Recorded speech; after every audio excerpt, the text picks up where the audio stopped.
Welcome to another session of Sharpening the Axe. And the topic today is strategy for the new normal. When I first put this together, after looking at some of the materials that our guest has been working on, I initially talked about how not to let celebratory months be the thing that triggers your DEI activity or that guides your activity.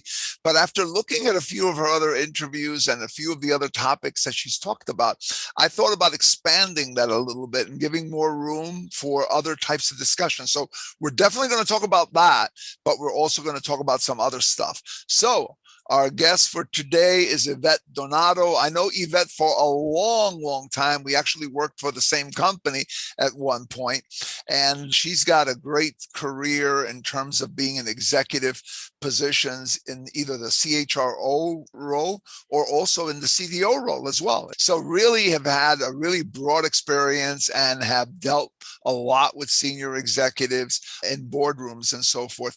And today, Yvette is the founder and CEO of DEI and Belonging Strategists, LLC.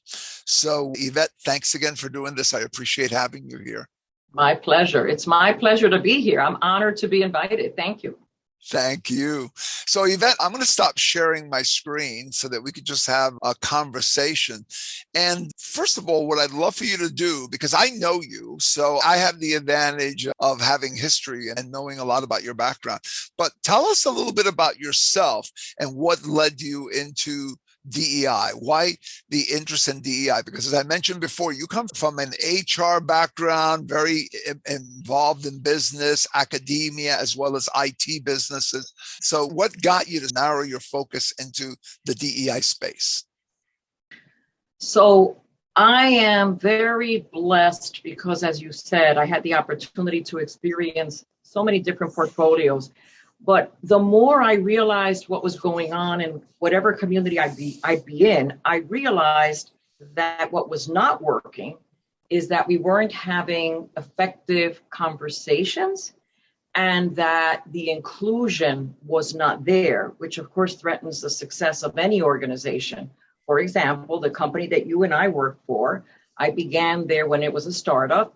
And I couldn't help but notice that the programming division, the computer scientists were 100% male, 100% Caucasian.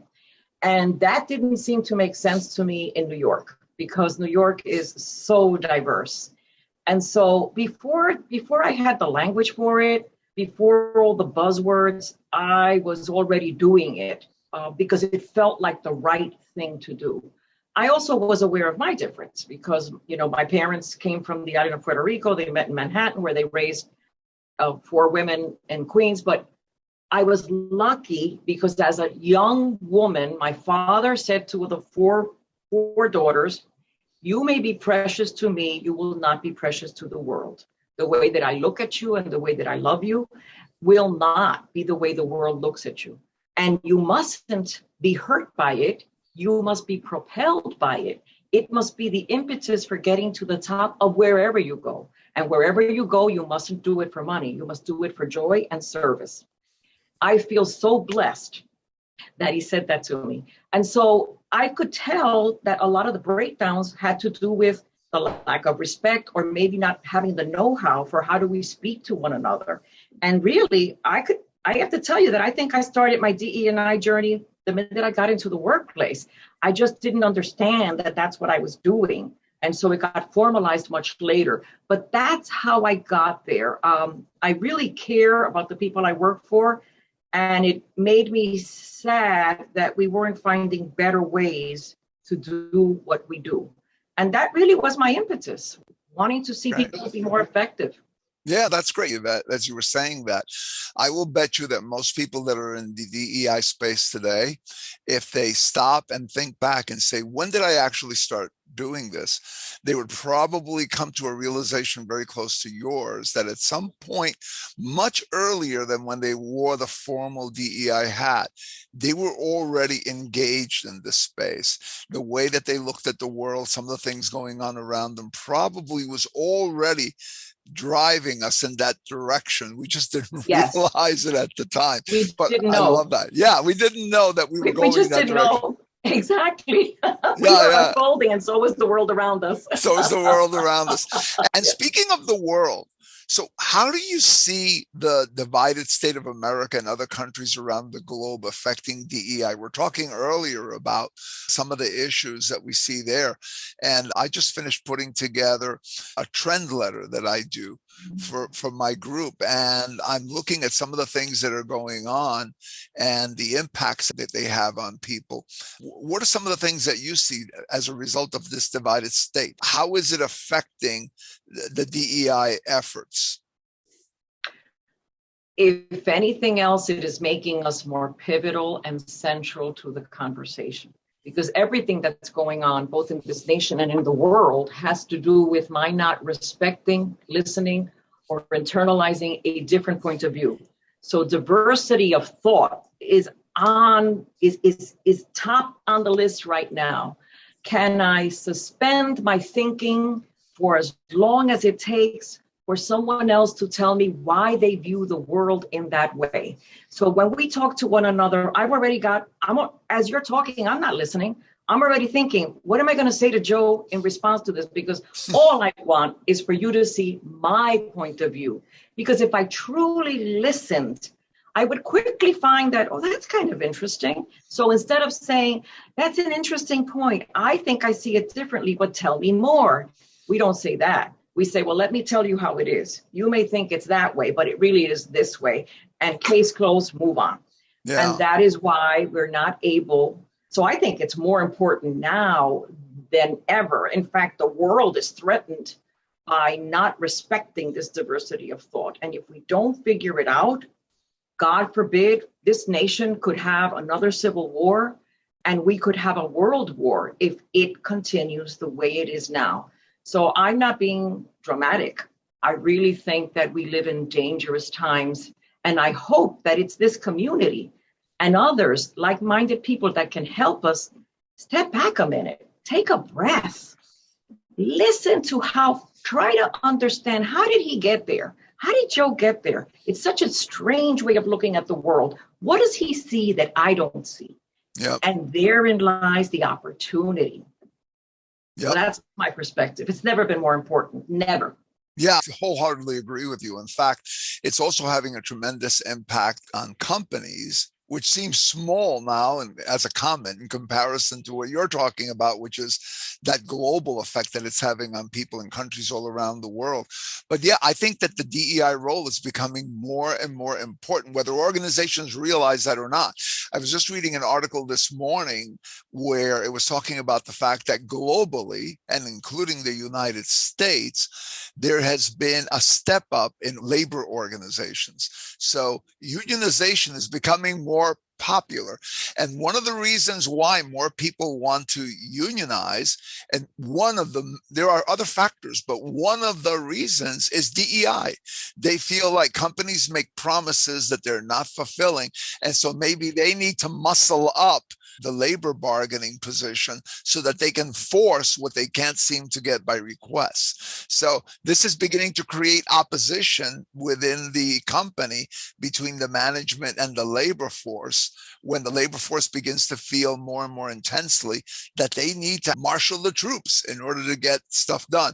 And so we've seen it at Amazon, we've seen it at Starbucks and a couple of other places, and it's just growing exponentially, and all around the world it's actually growing. So organizations right now can probably heal thyself, as it were, by working more with their DEI leaders in some of those areas. Yes. So I totally agree with that. And the scope that you gave it is even larger, because we are at an inflection point right now where we're either going to learn how to live with each other or we're going to have some major issues. So there's one of the comments that you made that I thought, that's something that I want to explore, which is that you talk about the fact that companies sometimes confound their own best intentions, you know?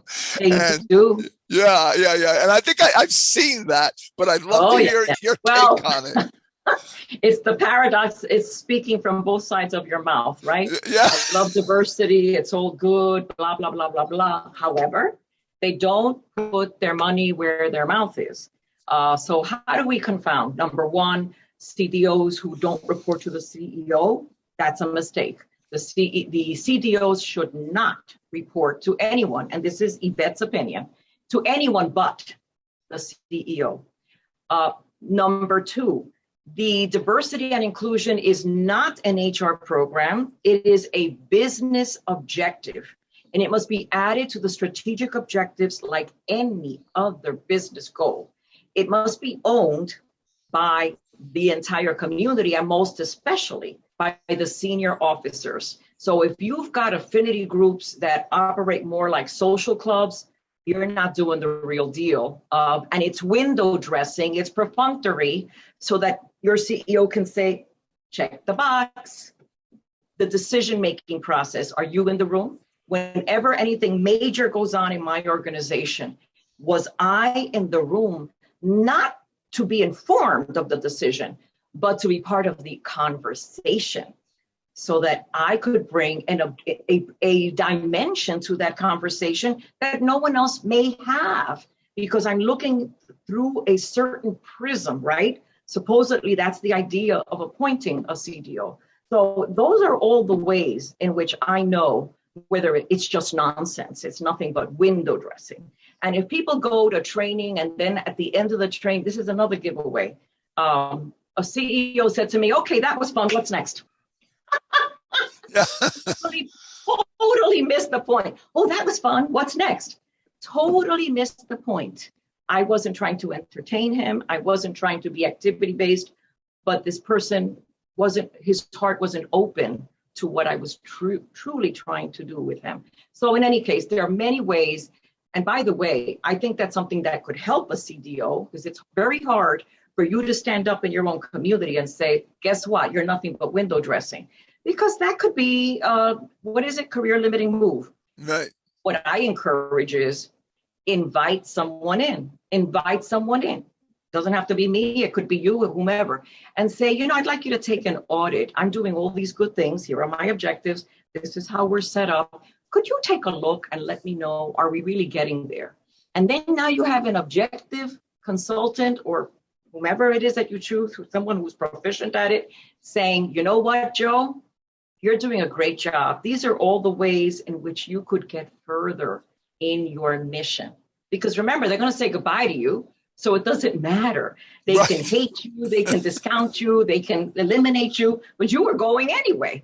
So that is a safety that the CDOs could, if in a clever way, if they got the budget, they could do that and send very powerful messages. And of course, I would have offline conversations with the CDO, asking them what's really going on here. And besides that, when you've done this a long time, you can tell. You can really tell in a New York minute, I'm from New York. So wherever you're from, whatever that minute is, New Jersey, etc. So yeah. Yeah, absolutely. Absolutely. It's interesting as you were talking about that in a lot of cases when organizations put money into DEI, it's either too little, it's often too little, and in the wrong place. So yes. I remember one time I was talking to someone, it was way back when I was in corporate and I was doing DEI work, and they asked me to do an analysis of what needed to be done. So I did an analysis. Then after I did an analysis, I put together what some of the issues were and what some of the corrective actions might be. And then I basically spaced them out over a period of 3 years. And I said, okay, let's phase it, because you can't build it all in one day. So the first phase is this, the second phase is this, the third phase is that, right? And then I said, okay, so to do the first phase, they had asked me to put together a budget. So I put together a budget. And they said, what if I give you half of that? And I said, well, let me, and I said, well, let me explain this to you a different way, right? And I was in a position to wrap it up at that point in my career. But I said, let me put it to you this way. If I told you that I needed to dig down into the ground 30,000 feet in order to find oil, and that costs X amount of money, and you told me that you can only fund me to go to half that, to 15,000 feet, I would say to you, don't even spend the money, because you're not going to get. Why bother? Why bother? Why bother? Why bother? So a lot of times, what I was thinking of when you were talking about this confounding their own intention is, why put money into something that's going to be window dressing, look like window dressing. And today we have a lot of savvy people who will see it as window dressing. It's going to get a laugh more than it is going to get you any kind of real kudos from anyone. And the other is, in some cases, companies will put even more money into window dressing. Right. And its effect, it reminds me of another story of when I was in college and I was studying for an exam. And there was a guy that I knew who didn't want to study for the exam. And he was like trying to prep and cheat, for lack of a better word, in different ways.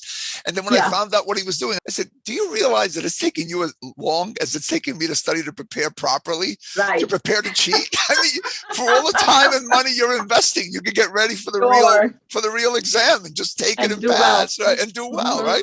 But in any event, so those are the two things that I think of is the right money, but spent in the wrong way for nice curtains as opposed to real things that help the organization, or too little money and then asking a CDO to basically perform a miracle with that, which if they Why hasn't this happened? Right. Why hasn't this happened yet? If they could perform a miracle, they own the company. So so that's some of my thoughts on that too, but I appreciate your perspective on it.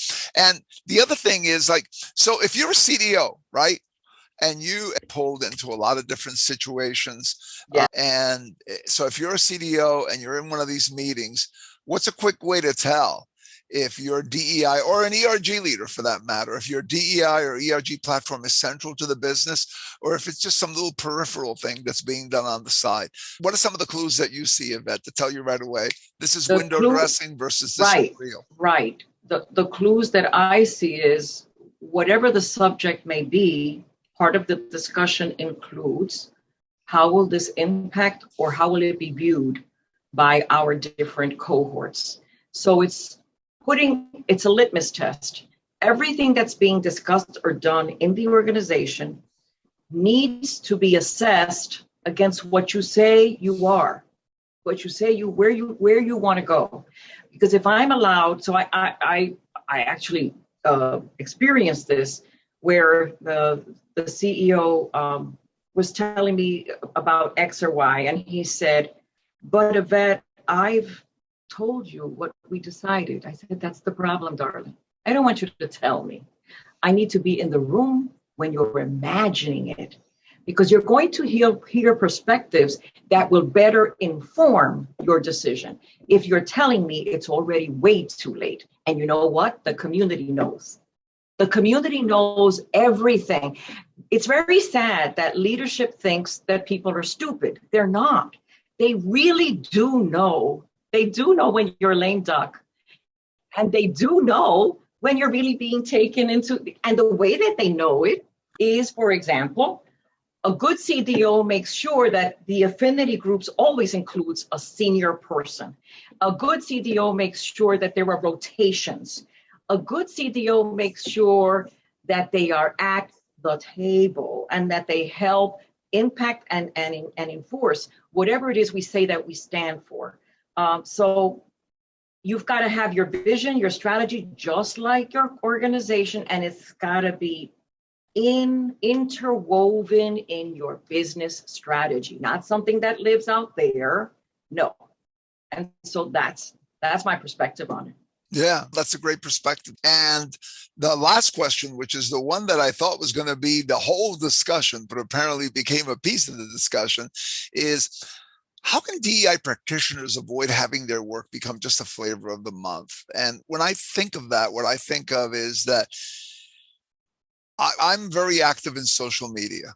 And so I see organizations that it's like the banner on their page changes, and now it's LGBTQ month. So now it's all rainbows. The next one, it's a woman showing a muscle, and it's Women's History Month. And it seems like that's good in a way. I don't think that's bad that organizations do that.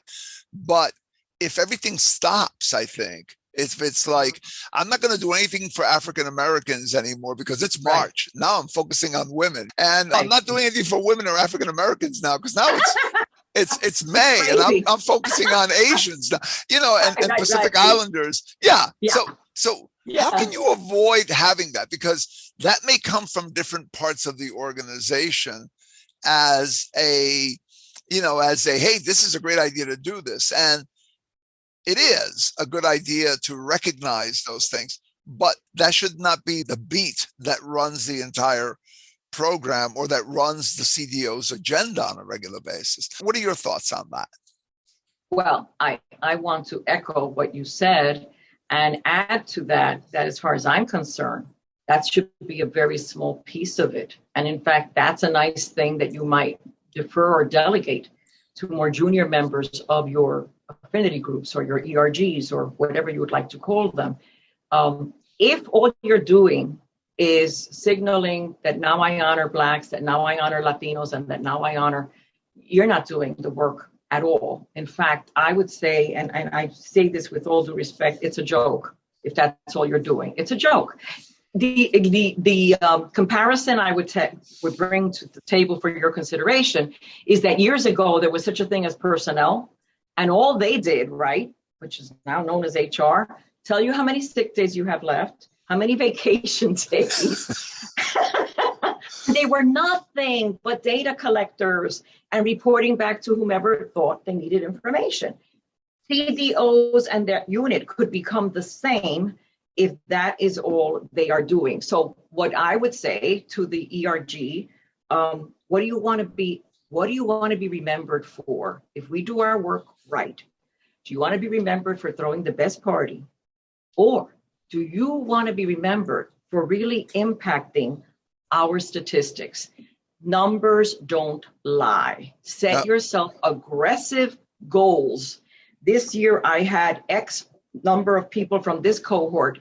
By next year, that number will go to X. And when people don't do their part to help you get there, make sure that their bonus and raise reflects. Just the way if I miss my financial numbers, I'm going to get dinged. I must get dinged for failing, not just me, but everyone that was responsible for making that objective happen must suffer a financial consequence. Why do I say that? People care about money. Yeah. And it's very sad because, of course, we should be motivated by the heart. But there's something about tying your money to it that makes it a whole different ballgame. So that's how I feel about that. That's a great point. And I know that that's something that's been debated back and forth by a lot of different organizations, but that's an excellent point. A couple of things that come to mind for me are that there should be something that you're trying to achieve that's concrete and measurable in some way, right? There has to be something. It should be reasonable within the org. Like I've heard organizations the smart say goals, right? The smart goals. Because I've heard organizations say things like, well, we have 10% women in leadership and we're aiming for 20%. And my next question is, are you firing half of your leadership team? Because right. Are the men all getting canned? And then right after that speech, when I'm sitting in on the meeting, right after that speech, the person who's the head HR comes up and talks about all their efforts to maintain retention at the senior levels. And I say, listen, if you succeed, I fail. If I fail, it's like that's right. That's right. And to me, that's at the top. The leadership at the top has to decide, like, what is it that we're trying to achieve, and what's feasible, reasonable, and what's a stretch goal within that. Right. So, can I say something else? Sure, go ahead, something please. Really important. Please. So your annual executive talent meetings and your succession planning, those two things are critical to this conversation. So you go into a meeting with the head people and you say, okay, who's a high potential? Who are we going to invest in, right? And the list is all one cohort. Right. Right? You're failing right there. You're failing. Your succession planning, when I look at your succession plan, it's the usual suspects. You're failing. Yeah. So those are other two areas that you need to look at very closely. And then you'll know whether your program is nothing but a joke or whether you're really getting it done. And I say this with all due respect, and I know how hard it is. But this position requires enormous courage.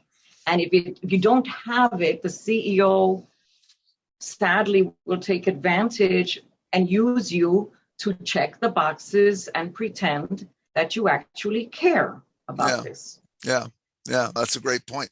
And the only other thing I'll say about this, because it's my own little pet thing, and I've been talking to some other people that I've been interviewing on this topic, is that during these celebration months, there's a tendency to troop out, for example, the women, that are Yeah. successful. Let's say it's Women's History Month.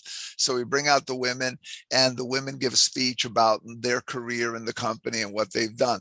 And I think sometimes the message that conveys is women can succeed here because look at what she did. And if you're a woman in the audience, you can do that too. But that may be a little bit of gaslighting because the fact is that woman who succeeded may have conditions that made that success possible in her external world, like stay-at-home husband, mom lives with them and takes care of the kids. I mean, it could be a number of different things that the other women in the audience don't have. So one of the things that I always say when we have these celebrations is let's make sure that we present a true picture. So if I'm going to get up there and I'm going to present myself as a Latinx example of executive success, I may have to mention the fact that my grandmother was a teacher, right? That helps. And that actually helped me academically when I was a child, right? But and that she lived with us. Things like that don't come up in those discussions. So the impression is that it was all my hard work and the firm giving me the opportunity. And that sometimes masks opportunities to make firms more inclusive and more equitable to other people who don't have those same benefits that I It's like having $1 million to start your new idea. Okay. Right. If someone gave you $1 million, I just met a woman yesterday who was fabulous. She's got a very big job with Telemundo, and she's lived in many countries. She speaks 4 languages, and her family is very well to do. And she's from Spain. She's fabulous. But what I'm saying is the playing field is not level. And you've always got to look at where you're starting, right? And then how can we apply some of those equity principles to make sure that other people are also being brought along so that they get opportunity too. Mm-hmm. Well said. And I think that these celebration months are an opportunity to do that, so long as people present a really honest, clear picture of what supported their success, as opposed to presenting themselves as it's hard work and the company, anybody could do it, because that's not true. So Yvette, thank you so much for joining us today. That is the end of the interview, but don't go away because we're going to have some questions as soon as I turn off these recording devices. All right. So thank you.